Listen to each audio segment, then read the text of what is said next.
Hey everybody, Shane Presley here, Rock Paper Podcast. Thank you for tuning in to another brand new episode of the show. Today's features my new friend, singer-songwriter Joey Ferber. We had a great time sitting down at his home, talking about his brand new EP due out this fall called Country Gone Wrong. So you're going to hear a little sneak peek from that. And we did some live acoustic jams too, so enjoy. I want to remind you that Rock Paper Podcast is brought to you by Roughneck Beard Company and American Rambler. You can shop locally here in Maplewood, Missouri, off of Manchester. You can find them 24/7 at roughneckbeardcompany.com. Shop and use my code RPP15 for an exclusive 15% off. You can check out their product, Genesis. Features aloe vera juice infused with biotin, B12, MSM, and glycerin.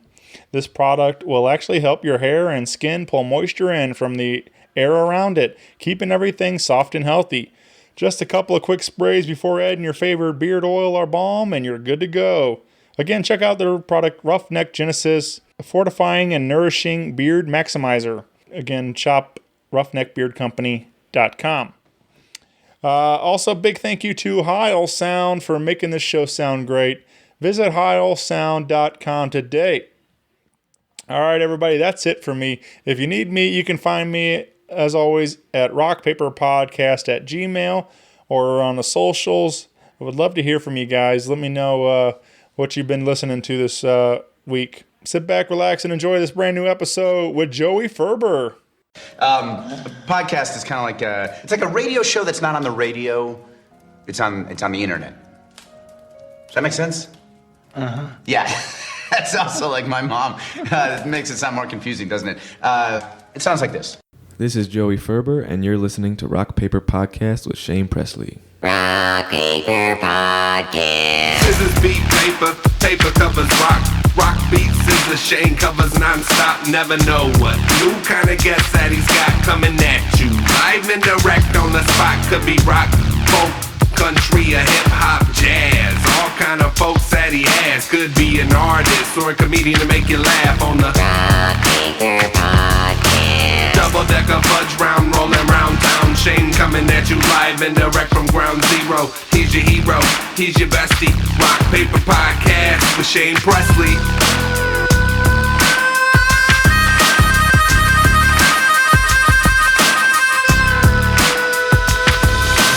Rock Paper Podcast. Hey everybody, Shane Presley here, Rock Paper Podcast, coming to you from St. Louis, Missouri. Hanging out today with Joey Ferber. Welcome to the show, my friend. Thank you, Shane. It's so good to be here. I appreciate you for having me on. This is, man, like, I don't know, I say it a lot starting the show, but this is why I do it, man. This is, I love constantly getting to meet new people around town making music in our city, and that's the case today. I mean, I've known your name a little bit. I've known some of your work and stuff, but we've never officially met till right now on the microphones. So that's what's fun about doing this show is like the networking and the stuff, getting to meet all sorts of people around the city. So thank you for being here, man. Oh, it's a pleasure. It's a pleasure. Being that I don't know a lot about you, I think it would be fun to start towards the beginning of your story, and I always like to start with asking everybody about St. Louis because that's where we're at. Has St. Louis always been home for you? St. Louis has mostly been home for me. Born here, August 2nd, 1993, Leo season, shout out, birthday coming up. But yeah, I was born here and raised here, went to school for college in Dayton, Ohio for a few years and have been back ever since. I'm 26, about to be 27 now, so for most of my life I've been here. Right on. And what drove you to Dayton for school? Oh, it was a mix of arbitrary decisions, man. Yeah. It was kind of a school out there that I got a scholarship to, and that was on the radar of a high school I graduated from, and I had some friends going out there and made a decision to. There was a deadline coming up where I had to pick a school to go to, and I actually, funny enough, in English class in my high school, I chose it out of a hat between there and Alabama, of all places. Right. So ended up in Dayton for a few years, met some really good friends and people, and ended up studying English there. Kind of like tried to just really develop my writing craft, not really as a creative writer, but definitely deepen my love for like storytelling and everything. Very cool, man. Yeah. I guess is writing, I guess, been a big passion for a long time?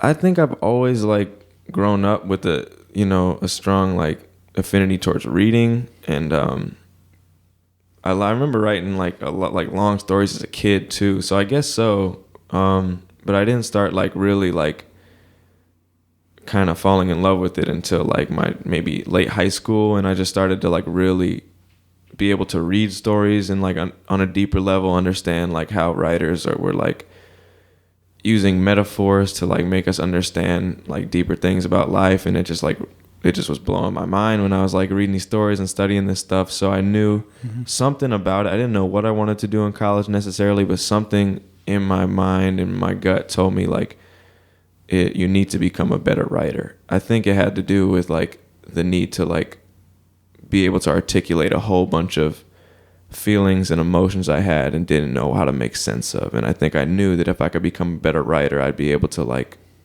kind of like, I'm a thinker, so like it would help me think through like some different like things I was going through. Yeah. Do you think it's always been, so far, has it always been music, or is it, have you considered writing like stories and as far as like, a book or anything, like anything like that? You getting, or is it focusing on the music right now? I'm smiling over here just because I'm flashing back to freshly graduating from college, and I had two projects on my mind that I felt like I had to take on. One was this album that we're talking about today, or that we will be talking about, and the other one was a book idea, that has been tabled up and because I knew I needed to spend my creative energy and my resources and my time like making this album happen. So I did have like a book idea. I still do. Okay. But it's it's floating around the back of my mind still. Well, I think that's what's fun about music, and especially storytelling in music. Mm-hmm. There's all sorts of different songs, but the way a songwriter can tell you essentially a short story in 3 minutes or whatever, it's like, it's really a beautiful thing, like you can get the beginning and middle and end, and you get the story and stuff sometimes, verse by verse, and you're like, man, wow, that was like really, crazy story. So, and it's just, so I don't know, I just think it's fun, but obviously, a book would be a long format of that. Exactly. And stuff, be able to stretch that story out and stuff. But for me, and you were talking about like metaphors and things. I mean, I remember. I'm a huge fan of Jason Isbell. Me too, man. His Southeastern record, I remember giving that a spin the first time. I bought that, and another one of my favorite writers is John Moreland. And John, they both records came out the same day. John Moreland's In the Throes, and they came out the same day. And I think people, some other record too, like. And a lot of fans called it like Americana Christmas because like so many of these like big albums hit the same day. And so yeah, if you don't know John Moreland, do give his record a listen to. Okay. He's very talented. He's one of those guys. He's not the storyteller like Jason is, but he strings together like so many of these great lines. You're like, oh man, like just how did you come up with that? Like, and just like stuff like that. And it's just like, but Jason's the storyteller. And like I remember. Live Oak, listen to that song like that, and the way he was able to use, he tells the story about like killing this woman and burying her under the tree and all, and then like you realize it's not that, he's dealing with his alcoholism, and he's putting it to rest, and that's the way he was able to kill it off in the story and stuff. So, so it was like stuff like that. The way a writer is able to use their words and totally. Do something like that. Like it's really a lot of fun for me. I love the way. I'm a big fan of that stuff. So. Oh yeah, that's a hell of a metaphor too. Yeah. I mean, something about it, like stringing an audience and a listener along. Jason Isbell has a profound way of doing that too, where he'll make you think that you're listening to a song about something completely different from what it is up until that very last verse, and you're like, wow, like what is it? I think it's Elephant is a song he does that. Just haunting stuff. Yeah. I think with music is like in songwriting, it's like it's just so emotional at times because it's like you have the music accompanying the story, and it has that like ability to like 1 second of a song can just hit you to your core, you know. And it could just be the way somebody sings one word or like one line that they have, one twist on a metaphor. So that's what drew me to this stuff, I think. Sure. And I love, even as I get older, like I've revisited some music and stuff, and it's also fun when like a song necessarily, like you've always been a fan, but like it didn't hit you then, but all of a sudden, like once you're at that point in your life, then all of a sudden, like you're right in that moment that they were talking about and stuff, and it's like, man, I've been listening to a song for 10 years and whatever. Now all of a sudden it's like I'm crying listening to it and whatever. It's like things like that. It just hits you on a whole new level. Absolutely. Because you've lived enough life to where you understand what the story's being told now. Absolutely. So it's a beautiful thing when you connect to a piece of work like that, and even years and years later and stuff. So. And that's that thing about like writing having layers. It's like you may love the song at first, you may love how it sounds, you may love certain parts about it, but like maybe you don't listen to it for 10 years and you hear it again and it's like a whole different song to you and it just blows your mind. Yeah. So yeah, I definitely relate to that. So I know a little bit else that your father plays and stuff. I'm guessing he was a big influence early to help kind of introducing you to some of this stuff. And Southside St. Louis, people speeding by. Yeah. I'm sure y'all heard that. But yeah, you know, I always grew up with music in the house. My dad is Joel Ferber. He's a bluegrass musician in the area, and you know, he grew up playing guitar, mandolin, banjo, and you know, was always playing for himself and gigging here and there. And so I think whether I was thinking about it or not, like I was kind of getting a musical education just by nature of the environment of, you know, being around him. And my mom too, you know, she wouldn't claim it, but she's a very musical person. She can read music and she can play the piano a little bit, the guitar a little bit. Her mom was a fabulous classical pianist. But so I think I grew up just with music being a very big part of my life. And even before I started playing, like I always had those moments where I was very connected to certain songs that like I would hear my dad play, and like just I remember like I just distinctly like I always remember like the smell of his guitar and like the timbre of his voice, the way he plays certain songs, and you know, that just like really feel like, you know, home in a way. So, and as I've gotten older, it's been really nice to like, as I've developed as a musician, you know, we get to play together now, and we've played together more in the past couple years. But you know, I was telling you before we started recording that, you know, it's a big way we connect these days, you know, whether it's talking music or just, you know, what are you doing? You know, you want to come over and play some tunes. And yeah, so I'm really grateful for that. Yeah, man. Neither of my parents really played. Dad played a bit, just kind of dabbled with guitar, you know, grab it Saturday afternoon or something. And, you know, and I remember I've talked about a bunch on here, but like we had a piano in the house, but all he would pretty much do was like the, you know, do the old time rock and roll on it. And like, so stuff like that. But they were definitely big fans of music and played music all the time. We never had like a family, you know, trip without ZZ Top and Allman Brothers and Skynyrd and a lot of that southern rock type of stuff, which was and blues. Mom was, I think, more into the blues, but both of them do. But like Dad got into a lot more like classic country stuff, a lot of Conway Twitty type of, you know, I remember that being a big part in early years, and then like stuff like that. But the mom had like B.B. King and Clapton and, you know, I remember Bo Diddley and, you know, just like a lot of, so it was a great like college course essentially in music. You know, I got exposed to so much classic music and it helped kind of formed my taste in music and stuff, obviously. But that's also the fun about it too. Is like these ideas were started then, but like I've since gone deep dive and discovering what else I like out there and stuff. So Yeah. it's and then of course taking it locally, getting to continually discover new music around our city. So, but yeah, it's fun, man. Like I remember just like you're saying, like the smell and all this stuff. Like it's crazy how a song can take you right back where you were and everything else, and it's fun.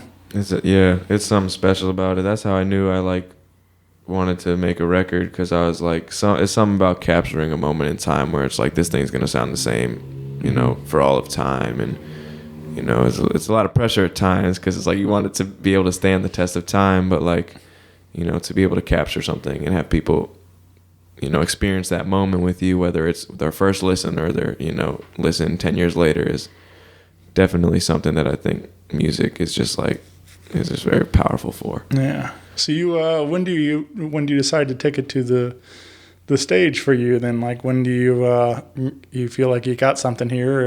You and Dad probably been playing at the house or something, I guess. And right. to go start hitting some of the open mics and that kind of thing. When do you decide like I need to do this thing?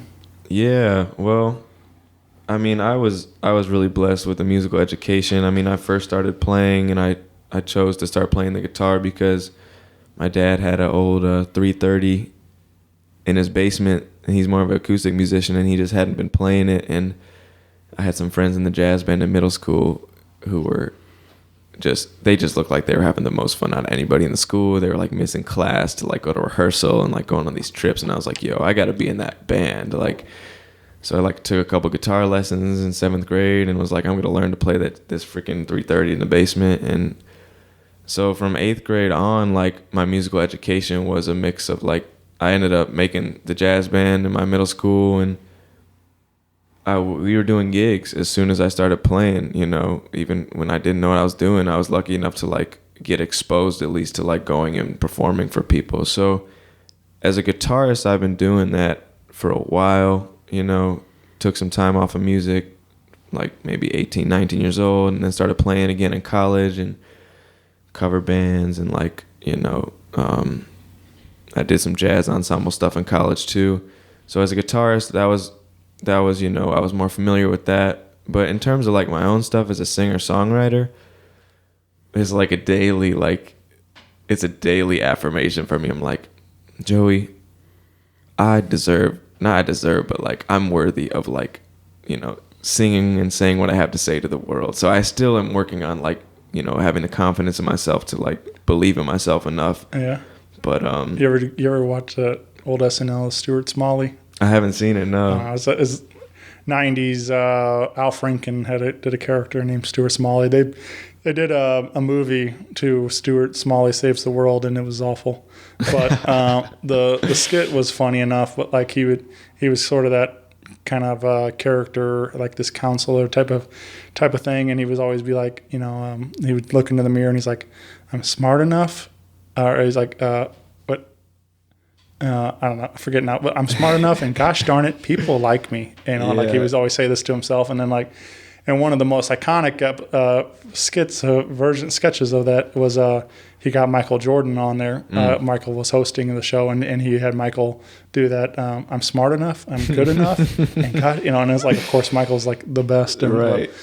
Anyway, just it was really funny, like to hear Michael do that and stuff. But it's interesting because even Michael Jordan, I mean, the famous story is he got cut from his high school team, and probably had to have somebody be like, keep working. So yeah, I don't know. Have you been watching any of that Last Dance? I watched some of it. Yeah, I watched like here and there. I didn't catch the whole thing, but it's on Netflix now. Oh, okay. Which they're not paying me to say that, but I'm hopefully someday. Maybe. So, oops. But the whole series now is on Netflix available, and I missed it on ESPN, but I just been sitting down knocking out a couple a night now, and man, it's just like it's impressive. Like, I mean, I was a fan. I watched him play a lot whenever I was a kid, and like, I mean, he was why I wanted to play.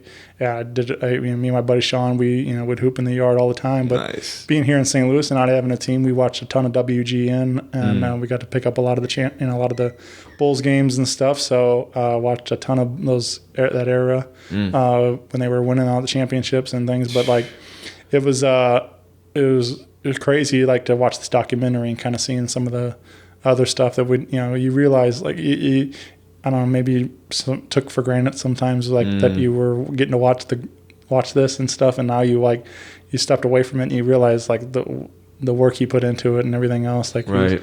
Like you're saying, getting cut, but he also grew like, I think he ended up growing like 4 or 5 inches in a year or something like that, and so he came back.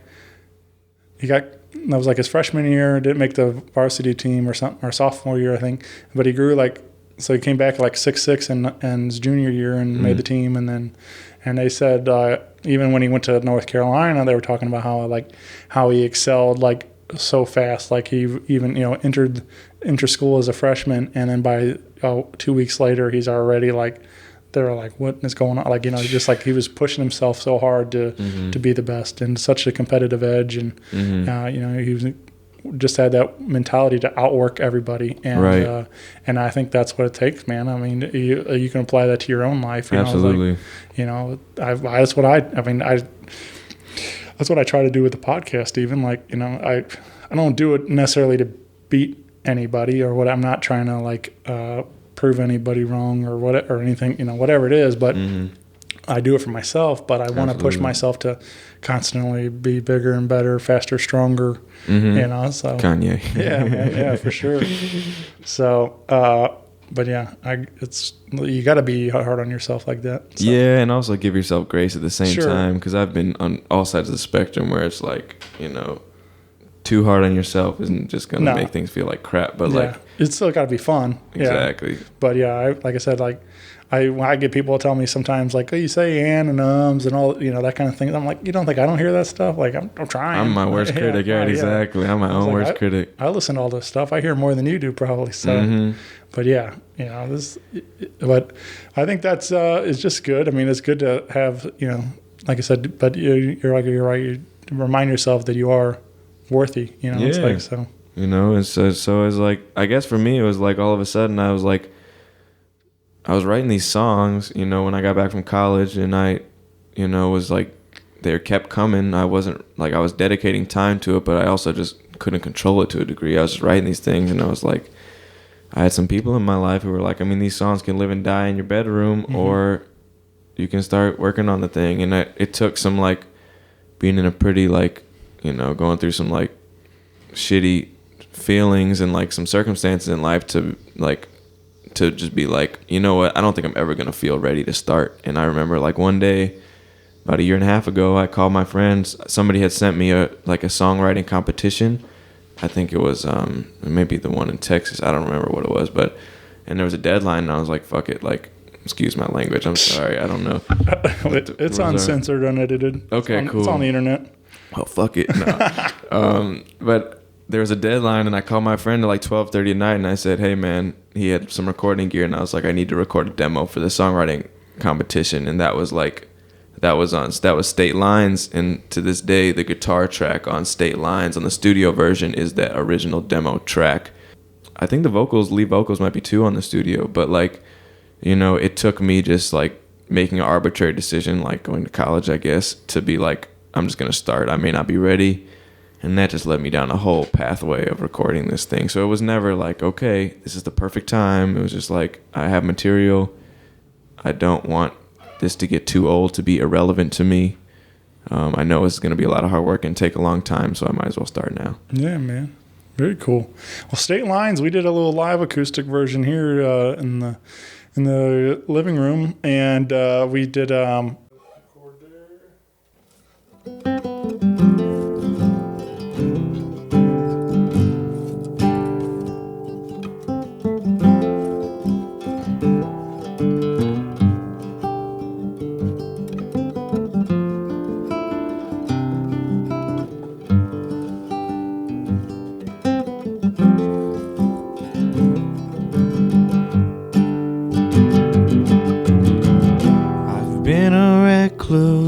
I've been a rambler, been all directions of this country in my mind. I got a couple of questions that maybe you'll answer before we hang up the line. If you were to go on a trip anywhere, what would you do and where would you stay? And could I tag along or maybe meet you there? As long as I see you either way. And we could hit the highway a couple 1,000 miles. Got nothing to lose, don't got nothing to win. And I'd hold your hand while we cross the state lines on this road that never ends.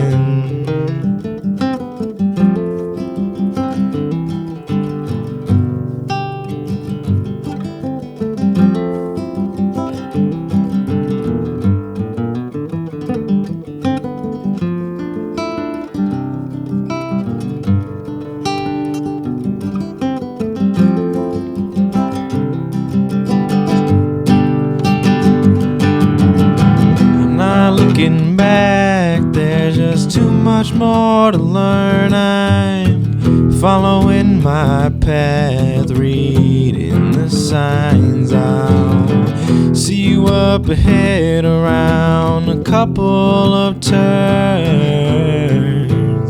Just pick a place and a time, and we could hit the highway a couple 1,000 miles.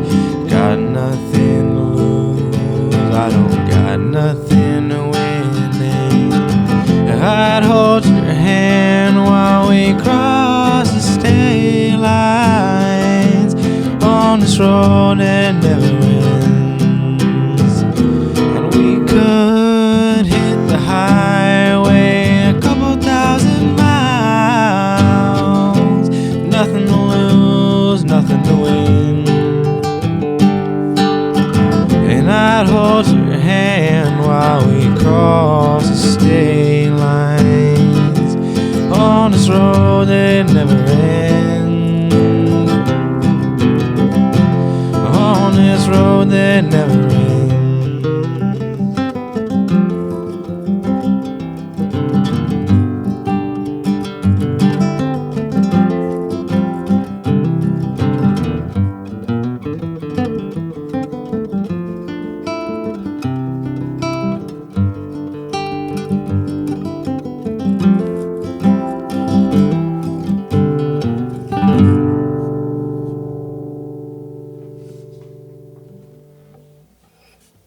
This was a fun. This is my first time here, man, and I really like it. I like the imagery and stuff with it, just because I just recently, me and my wife went to South Carolina on a little road trip. So I felt like I was, this would be a good road tripping song. Obviously a lot of state lines along that journey, So and I felt like the road went on forever. And but I also feel like, again, I don't know what your intentions necessarily were, but I feel like that is essentially a metaphor for a really good relationship. The road being their relationship and stuff, and so things like that. So I feel like that's what I connected to it with, and so in my personal life. So absolutely, and it's got a tinge of idealism where it's on this road that never ends, which is I think to be maybe come off as a morbid pessimist, but the road will end, whether it's the relationship or just life, Right. So but there is a beauty in I think music where it's you can and as art in general, it's you can live in the idealism, because sometimes that's what you need to get through the harsh realities. But even in the second verse of that song is not looking back, there's still too much more to learn.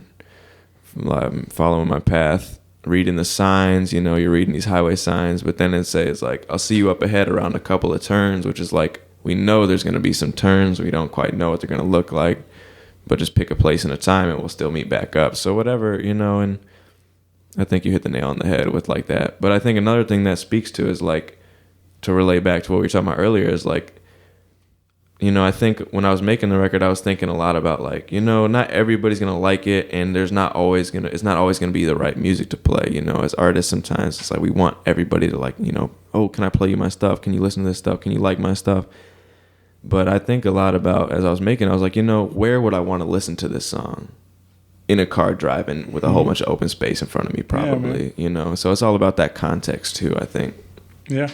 Well, so State Lines will appear on your debut album, Country Gone Wrong, Yes, the sir. due out fall 2020. Yes, sir. So be sure to follow along with Joey Ferber on your Facebook and Instagram and things so you can keep up with more updates involving when we might be able to see that. But again, the debut record, man, this is exciting stuff, and it's going to be so obviously State Lines. You said also there's the recording that you're working on. And you said something about Allie will be appearing on that? Yeah, she did harmonies on that record. Allie Vogler from River Kittens. From River Kittens, absolutely. Fantastic group, fantastic artist herself. You know, just one of my favorite voices, I think, in the city. And I was just like really grateful. I hit her up. We didn't know each other personally, and I saw she had done some like harmony work on I think it was Roland Johnson's record. And I was like, oh, okay, so it's like she does that, and she's down to like, she might be down to, you know, work. So I hit her up and, you know, made it happen eventually after trying to get together several times.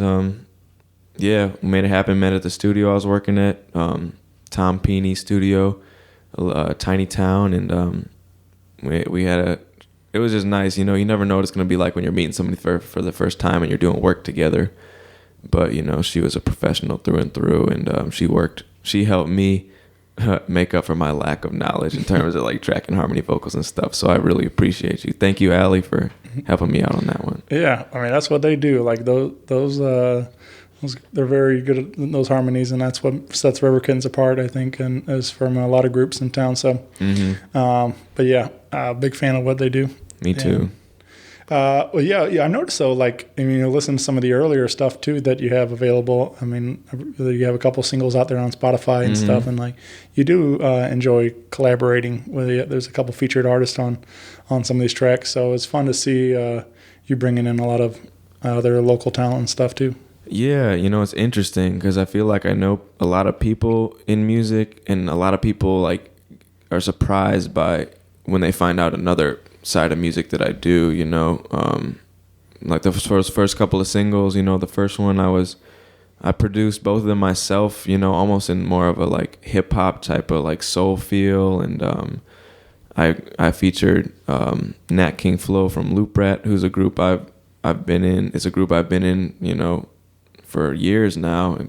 A lot of those guys I grew up playing with in the jazz band in U City schools, and so I featured him on the first one, and then I did another track that just kind of developed organically. I had it in my phone, had this chorus, and was at a studio session at a friend McKinney Morrison's house, who's like a fantastic, you know, keyboard player and producer, and he's at UMKC right now for jazz in the conservatory, and he had a whole bunch of artists. We were just jamming, and like he had this, you know, this vocalist Rakaya, and she just had a, you know, amazing voice and was just a really good person, you know. And it's just like, I always resonate towards like, if the connection as a person is right, then like, yeah, like we can probably do some good work together. And I played her a song and she was like, that's dope. And I was like, oh, you think so? You want to be on it? And she was like, really? I was like, yeah. And it's like as simple as that. And so I think I've always, you know, just being in collaborative atmospheres has been a big part of my musicianship as well. Yeah.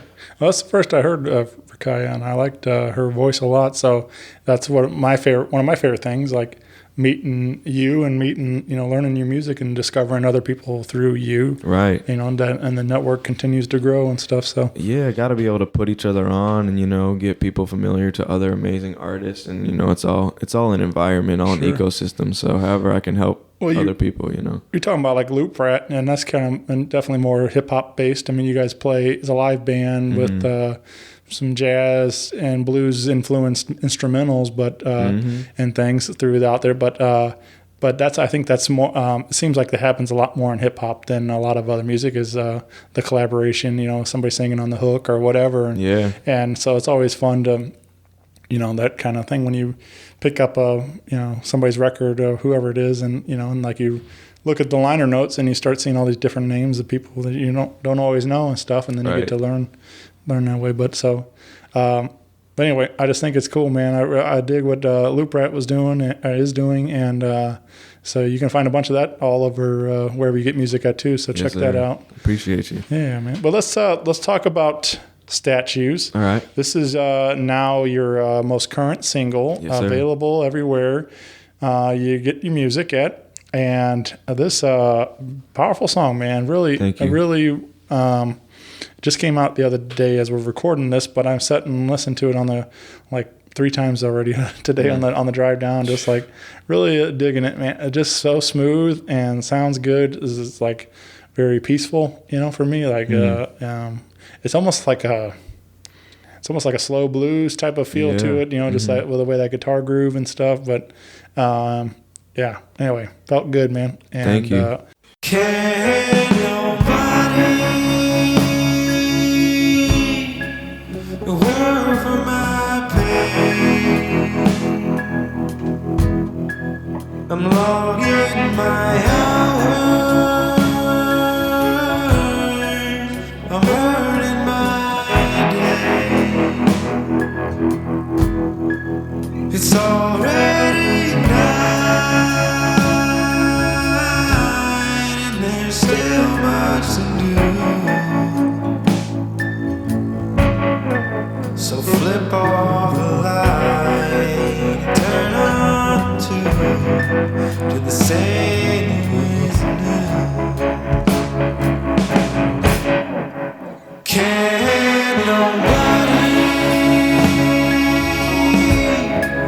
steal all my years? I am an extreme that won't disappear. You can take all the statues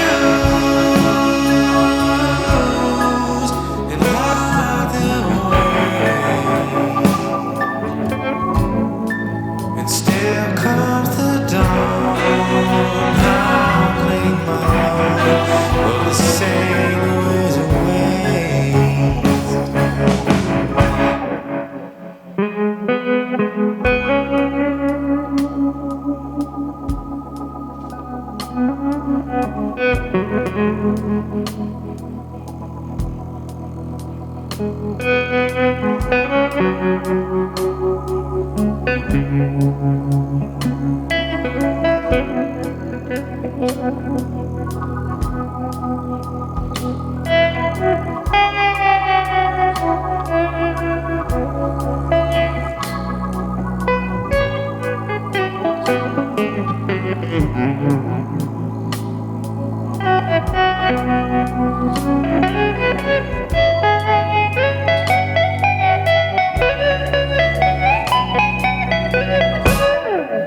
Can nobody take me to church? 'Cause I am unreal, and I am under these cracks on the street. I'm gonna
But the lyrics are, you're saying, I read the post that you wrote these like 3 years ago or something. Yes, sir. Yeah. Which is interesting, It's all kind of coming full circle again. And Absolutely, yeah.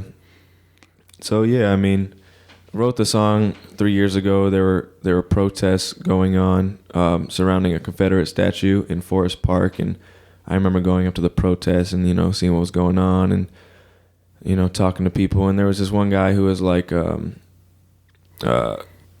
he was standing there with a sign, and I forget what it said, but he was like really staunchly defending like the statue's place in the park, and overheard a conversation he was having with somebody, and he's like, I've lived in the house across the street, one of those big Lindell mansions, for all my life, and this is part of the history I'm used to seeing when I grow up. And I think in this song I was like, I've always felt a lot of tension in St. Louis. There is a lot of tension here, and I think I felt a lot of the weight of that and observed a lot of the weight of that. So I think in that song I was trying to like get in different headspaces of people who might be like, fighting for what they believe in, and I think sometimes might be clutching on to something that is resisting a necessary change.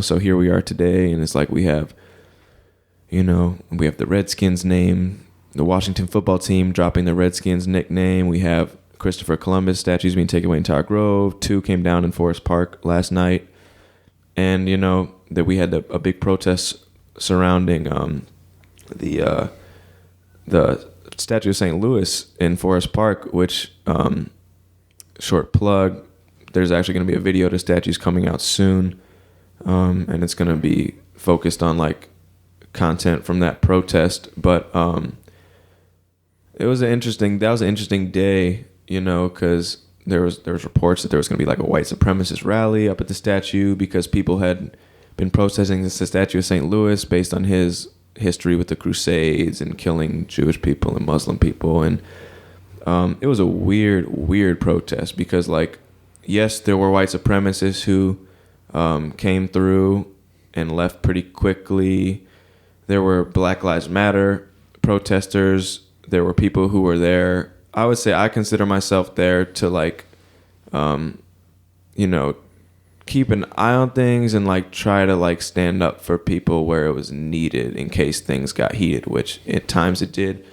And then there was also like a really large group of Catholic people who came to stand by the statue and pray. So it was just a weird like intersection of all these different groups, and because he's a saint, so I guess they feel, Catholic people feel a connection to God through him. And yeah, I mean, I don't know if I have any answers, but all this is to say that like the timing of the record has been really interesting, because I literally finished the last mixing session of the record like a day before St. Louis went on lockdown. So it's like 3 years of work is done, right, with the audio stuff. Now I'm sitting on a record that I can't tour off of, I can't perform off of, and it's got a lot of political content. Fast forward to June, George Floyd gets murdered, protests ignite, uprising around the world, and I have this content that is like, a lot of it is written in the aftermath of Mike Brown in St. Louis 2014, 2015, 2016, thinking about those tensions. And it's, of course, it's the same fight. It's not a different fight. So right. I feel like with this record, I'm really, statue specifically, I'm walking a fine line between like wanting to promote myself and the music that I've worked really hard in, while also like speaking on the content that I feel is relatable, but knowing that my voice and my livelihood is not the priority right now compared to, what the fight is for. Right. So, I think that just has to do with the tension of the moment, where it's like there's not going to be an easy answer, and like there's probably going to be criticism faced regardless of what we do. And I've been in situations where I've had to get checked for my actions and my voice and what I've said and how I've showed up to protests or for, people. And I have tried to just receive that with gratitude so I can keep getting better as somebody who is white and complicit in systems that continue to oppress people. But I guess all that to say is arrest the cops who killed Breonna Taylor. I saw even just today as we're recording this that I think it was like one of the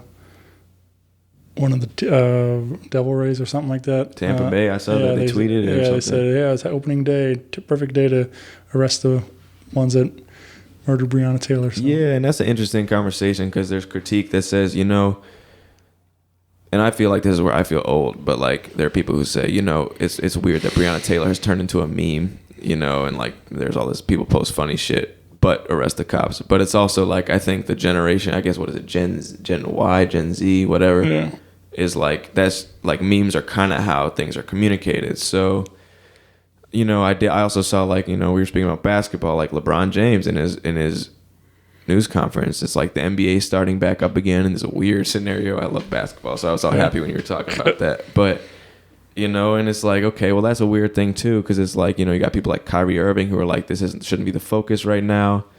But then it's like these guys are on TV, and him and I think a player from the 76ers, the Philly team, they're using their platform in the interviews to like address it. So yeah, it's just a weird time right now. It's all up in the air. You know?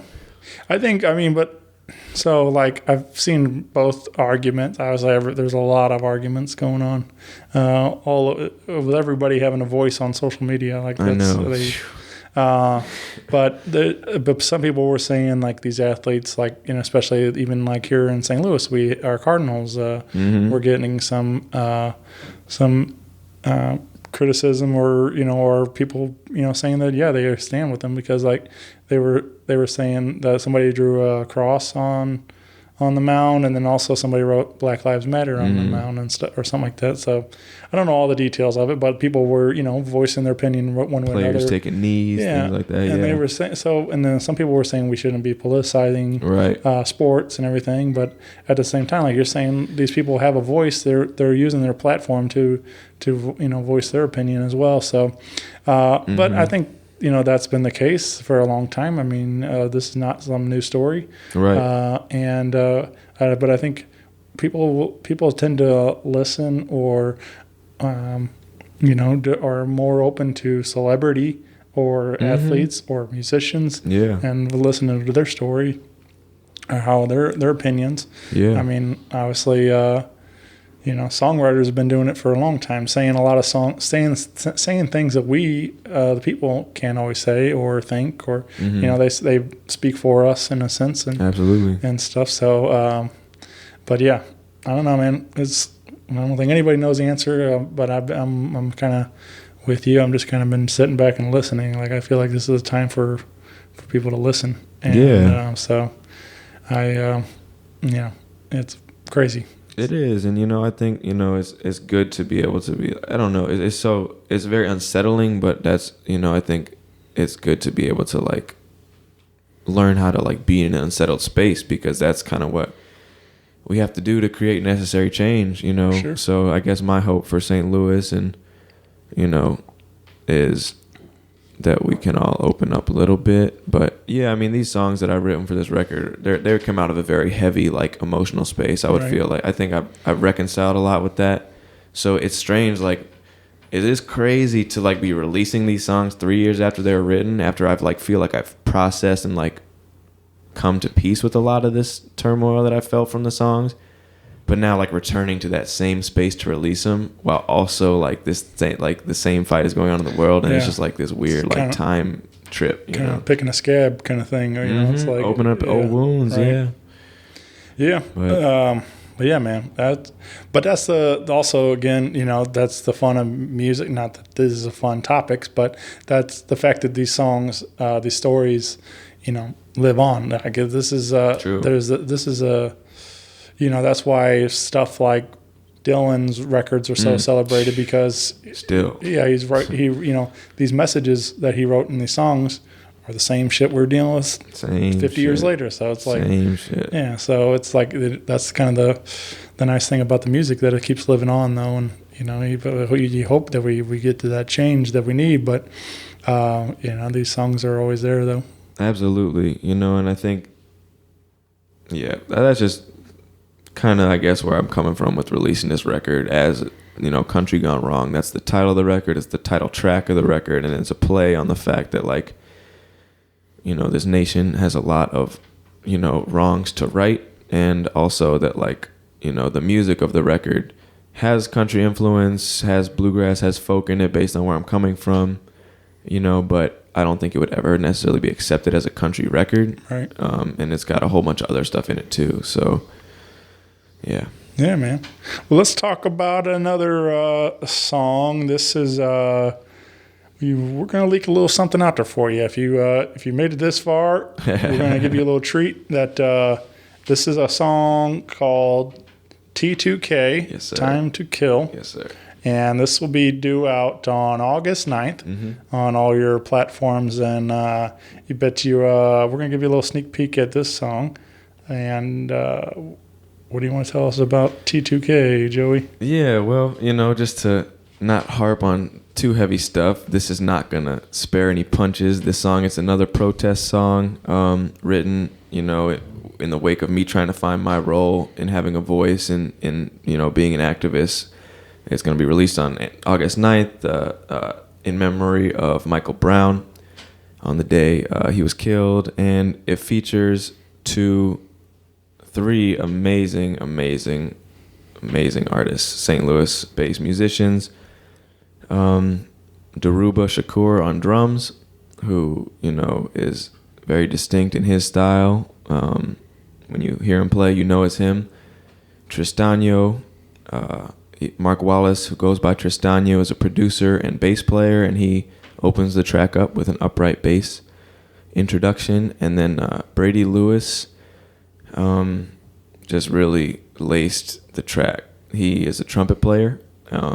He writes some of the most impressive music I've heard from St. Louis artists coming in the jazz, Black American music scene.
again, without harping on anything too heavy, I just appreciate y'all for listening to the track. Shane, thank you so much for letting me debut it exclusively on Rock Paper Podcast.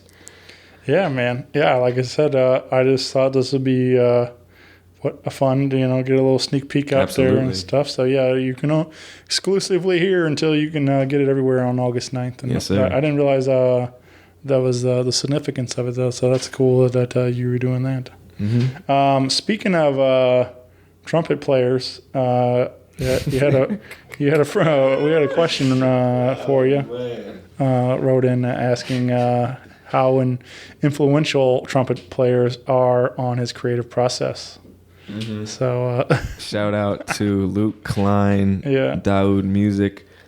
Yeah, Luke is my biggest fan. Yeah, and he lives in France. Well, it was cool because, like, I don't know, we've become friends online. Okay. But he's like, hey, Shane, I think you should get Joey on the show. And I'm like, well, Joey's already on the calendar, so you're in luck. So definitely putting in the work, trying to being a big fan. So that was shout out to Luke for sure. Absolutely, yeah. He was like one of the first people. I met him through working with Tonina. He was helping her produce a song that I was playing on, and of course, right when he left town, he had been in Pokey Lafarge's band, and he left town to go to Los Angeles, and right when he left is when I hit him up, and I was like, hey man, like, you're the only producer I know, but I have like a whole bunch of songs. Can I send them to you? And I sent them to him, and he listened to him when he moved back to France, like the day he moved back, and he was like, wow, man, like, these are good. And it was the first time I had like showed people this music for real, and it just gave me confidence. So from day one, he's been just supportive of me, like, seeing this thing through, and like, didn't talk to him for a long time. We would touch base maybe every 6 months or a year, and as of late, as I've been releasing it, he's been like, look, man, as I've been feeling all narcissistic and egotistical about promoting myself, he's like, look, nobody's gonna do it for you. Go do this, hit this person up, post. He's like, I'm gonna stream your stuff while I sleep, so you got all these plays from France. And I'm just like, wow, like, to have somebody who like believes in it that much, I'm just like, thank you, Luke. Shout out. This dude's an amazing musician. Check anything he's a part of out. I look forward to visiting him in France one day when we're allowed to. Yeah, world tour. Right, exactly. Yeah, very cool. Well, you have another song out there that'll be appearing on this record, also called Already Gone. Yes, sir. And you got a music video. Mm-hmm. You said there was a video for Statues on the Way. Mm-hmm. So be sure to click subscribe on that YouTube channel, so you can see all that. And we get out there and check that video out. It was fun watching you doing a little jamming. It was very DIY type of feel to it. Oh, yeah. So, definitely. Yeah. Yeah, I just found myself recording footage of a train one day, and that kind of sparked everything off. Sure. So, yeah. Yeah, man, it works. And that's I think that's the thing. Like, you just kind of need. We're in that era now, and like, you just have to have a visual to go with every song almost. It's true. So. Yeah. Yeah. For better or for worse, but it was nice doing it myself. I had my friend Nate help me edit it, but what was nice about it is that I didn't feel like it was just somebody trying to represent me, and I could actually dig in. It was like my first time digging into like a video also as a piece of art. So I really love that too. Yeah, for sure, man. Yeah. Well, Joey, this has been incredible, man. Thank you, Shane. I've had a lot of fun hanging with you today.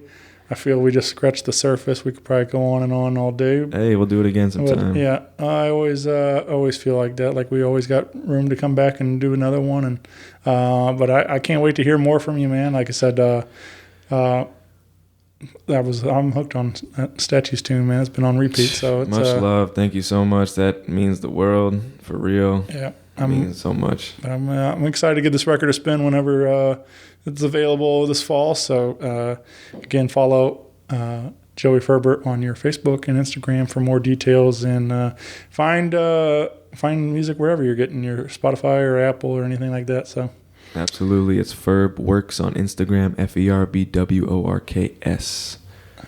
Nice. Yeah, man. All right, brother. Well, thanks again, and let's do this again real soon, man. Thank you, Shane. Appreciate you. Bye, everyone. Take care.